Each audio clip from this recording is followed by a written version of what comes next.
એટલે હનુમાનજી મહારાજ આમ પથ્થર મૂકે, હમણાં ભાઈએ વાત કરી ને એમ પથ્થર મૂકે અને બાપુ પાણા તરે. એમાં રાવણના જે સૈનિકો હતા ને એ ગભરાઈ ગયા કે હારા આમને પાણા મૂકે ને તરે, આમને પોગાય કેવી રીતે, આ તો મારી નાખે. રાવણ પાસે જઈને કીધું એ કે સીતાજીને હોંપી દો ને. કે કેમ? એ કે પેલા આમ પાણા મૂકે છે દરિયામાં તો પાણા તરે છે, આપણને જીવવા દે. રાવણ કે પણ એમાં શું બહુ મોટી વાત હતી, પાણા તો મારેથી તરે. તો બધા કે તમારથી તરે? કે હા હા. અને મંદોદરી ઉભા ઉભા હા ભરે. આપણું બૈરું તો આપણને ન ઓળખતું હોય, તમે જેટલા સારા કામ કર્યા છે નો આપણા બૈરીને આપણને ન ખબર હોય. પણ મંદોદરી બોલ્યા નહીં, એમને એમ થયું કે આ શું મોટી મોટી કરે છે, મારેથી પાણા તરે. એટલે એમના સૈનિકો કે તમારથી પાણા તરે કે અમને ખાતરી કેમ થાય? કે હાલો તમને નજરે દેખાડું. ગયા મંદોદરીએ ગયા. એ કે તમે લાવો, તમારા હાથમાં પાણો હોય એ લાવો, મને આપો, તમે કયો એ પાણો હું નાખું. રાવણને એક પાણો આપ્યો ને પાણો એને બાપુ નાખ્યો ને પાણો મીડ્યો તરવા. બધાને વિચાર થયો હારો કે આ તો આપણે રાવણમાં કાંઈ ઘટતું નથી, હવે રામ અરે બાજી લેવું, ભલે જેવા હોય એવા. પણ મંદોદરી ઉભા ઉભા વિચાર કરે કે આ રાવણની કોઈ શક્તિ જ નથી ભાઈ, આ વાત જ ખોટી છે, પણ આમાં કાંઈક ભેદ છે.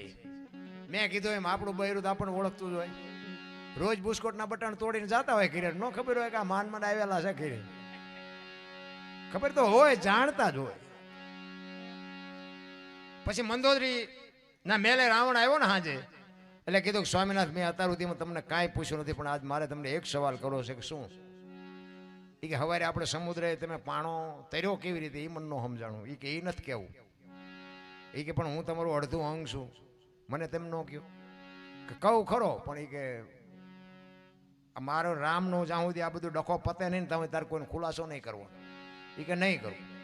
રાવણ કોઈનું નહોતું માનતો, એ મંદોદરીનું એકનું માનતો. એટલે આપણે ગમે એનું ફલ ન માનતા, પણ ઘરે બૈરાનું માનવું. હા, કોઈ ડખા ન થાય તમારે ગેરંટી.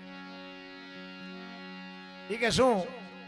એ કે તમે પાણો નાખ્યો તો તારે કેવી રીતનું તમે શું કર્યું હતું ને પાણો તર્યો? એ કે મેં પાણાને આમ ઘા કર્યો ને તાર પાણાને મેં કીધું તું જો તું ન તરીને તો તને રામ દુઆય છે, એટલે પાણો તર્યો તો. કે તો બરોબર ને, કે તમે જેટલા પુણ્યશાળી છો એ મને ખબર છે. અને પછી આ બે ના જયારે રાવણના સૈનિકો હતા એ બધા રાવણનું રામચંદ્ર પરમાત્માનું સૈન્ય જોયું તો અહીંયા માણસ એમને હતા ને લગભગ જાજો ભાગ વાનર હતા. એમાં રાવણના સૈનિકો રાજી રાજી રેડ થઈ ગયા. હવે કે આમાં જેટલાને મારશું ને આપણે તો કે 15 થી મહિનો સુધી ઉજાણી કરશું, આટલા બધા વાનર છે ને, ખાવા પીવાની કે મજા આવવાનું. એક વાનર હતો ને, એટલે એક સૈનિક હતો ને, એને કીધું ઈ કે આટલા બધા વાનર છે એટલે તમારે ઈ કે ઉજાણી કરવી હે?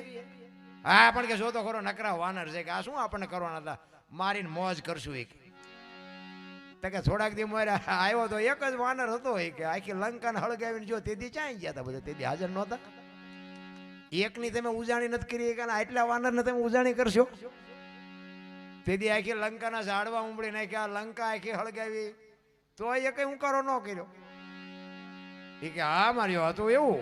ઈ હનુમાન હગા નથી થતા ને આપડા છે ને એ આમ મારે મૂકી દેતા હતા. પછી આ ભજનનો મારે તમને કોઈને હુજવાનું જ નથી, કારણ કે પૈસા જ એટલા છે, અધર માથું જ નથી કરી શકવાના તમે. આ હાકડીમાં આવ્યા વગેરે હનુમાન ચાલીસા આવડે જ નહીં. હાકડીમાં આવે પછી જ હનુમાન તમને યાદ આવે. અને તમે હાકડીમાં આવો ને હનુમાન ચાલીસા ચાલુ કરો તો હનુમાનને ન ખબર હોય, જિંદગીમાં બોલ્યો નથી, મયથી એકલો. રોજનો રિયાઝ જોઈ બાપુ એ આવીને ઉભો રહે, 100%ની વાત છે.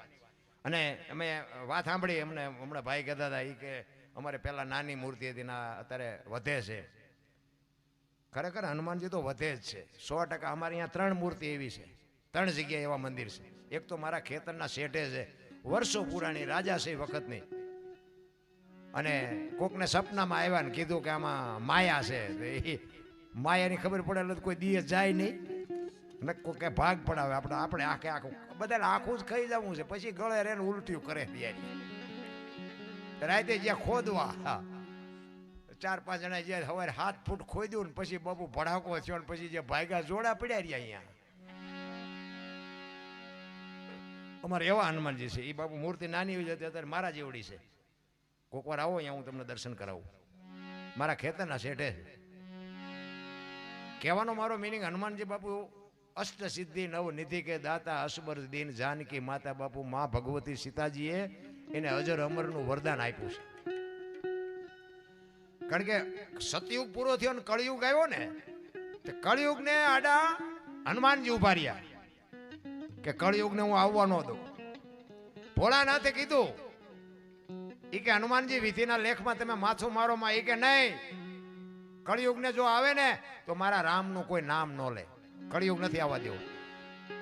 ભોળાનાથે બહુ સમજાવ્યા કે નહીં, તમારું અપમાન થઈ જાય, તમે વ્યા જાઓ, કે હું કળિયુગ ને નહીં આવવા દઉં. અને પછી ભોળાનાથે કીધું કે હનુમાન, તારી જે ભક્તિ કરે ને એને કોઈ દી તકલીફ નહીં થાય, હું બાકી કળિયુગ ને આવવા દે, વિધિના વિધાન છે. અને આજે બાપુ હનુમાનજીની જે ભક્તિ કરે ને એને વાંધો નથી આવતો, નથી આવતો, નથી આવતો. આ તમે ત્યાં તમારા બજરંગ યુવક મંડળ છે ને, એને આપણી ગેરંટી કોઈ દી, અને અમે હનુમાનને ભલામણ કરશું કે આવડામનું ધ્યાન રાખજો. આ 100%ની વાત છે બાપુ. આ એની ઉપાસના છે. હમણાં ઓલી દીકરી, એવડી દીકરી હતી, ગાતી હતી ને આપણે બધા સામું થાકી રહ્યા હતા ને.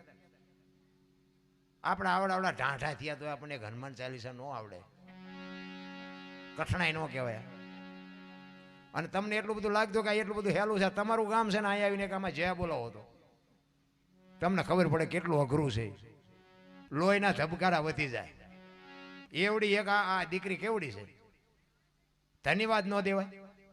આટલા જણા હોય છે બાપુ, મોઢું ફાડવું એટલે.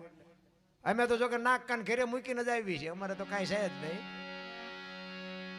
અમારે તો મજાનો. અને અમારે તો, મારો તો એક જ હિસાબ છે કે હું તો અમુકના મા બાપને બાપુ જે દુઃખી થાય છે, અમુક દીકરીઓ દુઃખી થાય છે, એ જોઉં છું ને, એક આપણો આત્મો કકડે છે. એટલે એ તો ખાલી આપણે જાહેરાત કરી, બાકી હું દુનિયાને શું સુધારું? બાકી તો હરો ફરો મોજ કરો, ભગવાને આપ્યો, ખાઓ પીવો વાપરો.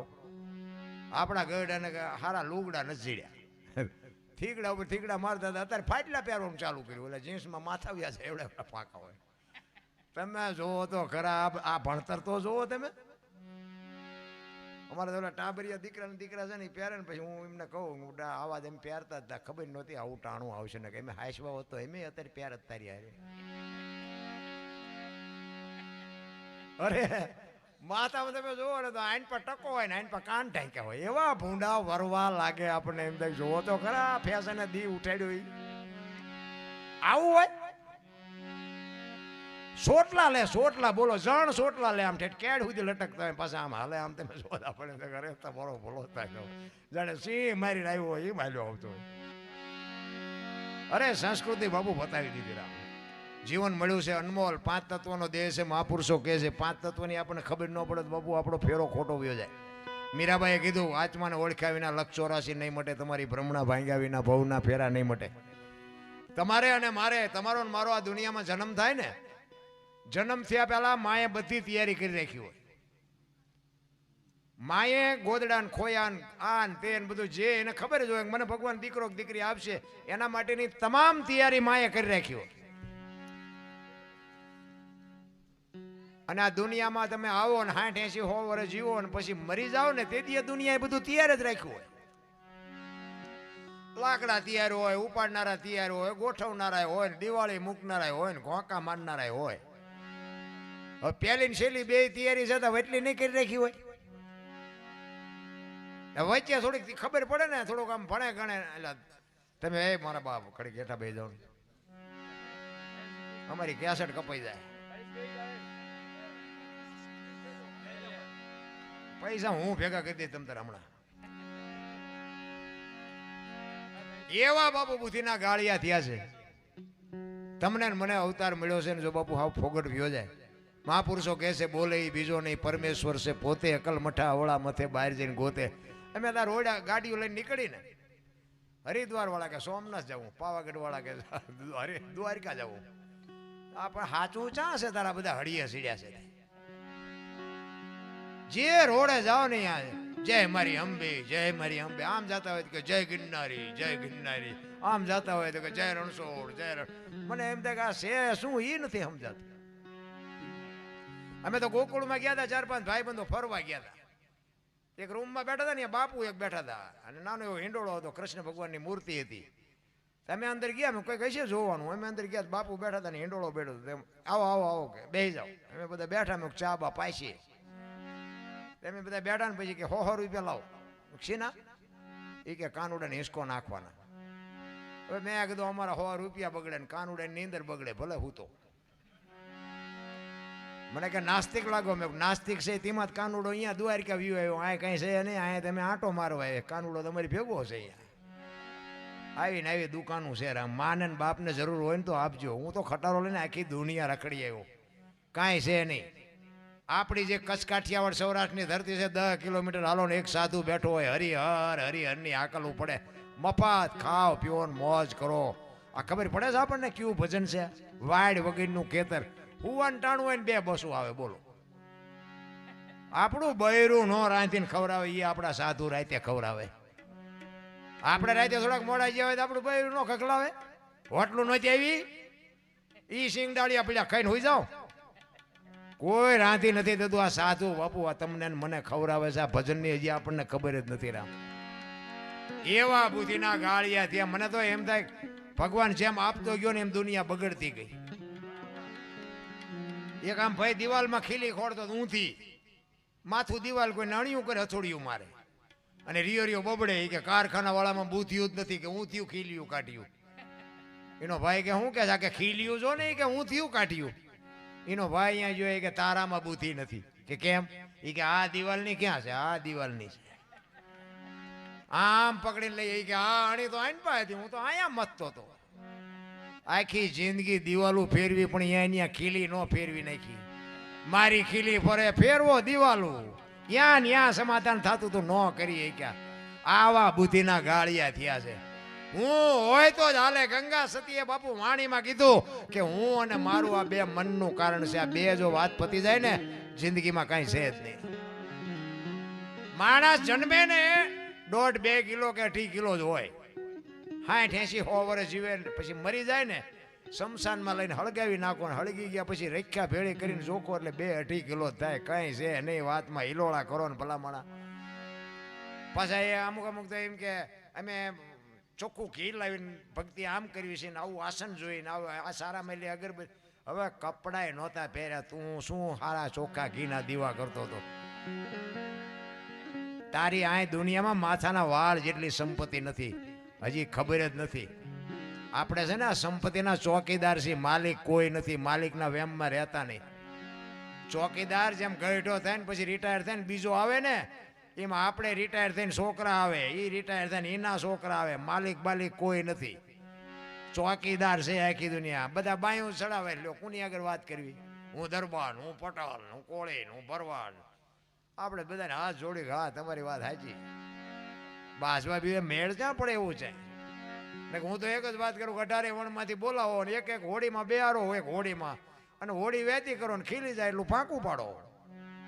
પાણી કાઢવાની મહેનત બધા હરખી કરે. શું કામ? બુડે છે.